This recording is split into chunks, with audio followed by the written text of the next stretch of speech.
Like share and subscribe. Siddhu జనాలు కూడా upcoming movie Jack movie నుంచి ట్రైలర్ అయితే రేపు రాబోతుంది. నేనైతే ఎగర్లో వెయిట్ చేస్తాను. డీజేటీలో లాంటి బ్లాక్ బస్టర్ మూవీ తర్వాత వస్తున్న మూవీ కాబట్టి భారీ హైప్స్ అయితే ఉన్నాయని చెప్పొచ్చు. ఇప్పటివరకు రిలీజ్ అయిన సాంగ్స్ కూడా అదిరిపోయాయి. ట్రైలర్ కూడా అదే వరకు ఉండి వర్కౌట్ అయితే మాత్రం ఓపెనింగ్స్ మాత్రం అదిరిపోతాయని నాకు అనిపిస్తుంది. మీరు జాక్ మూవీ కోసం వెయిట్ చేస్తున్నారైతే కింద కామెంట్ చేయండి.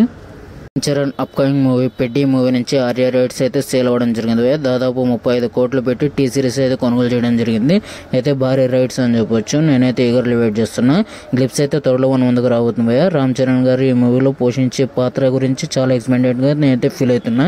ముర్రం మాస్ లుక్లో అయితే కనిపించడం నేనైతే ఆల్రెడీ ఫిక్స్ అయిపోయినా. చూడాలి ఈ గ్లిప్స్ ఎలాంటి రికార్డ్స్ అయితే క్రియేట్ చేస్తుందో.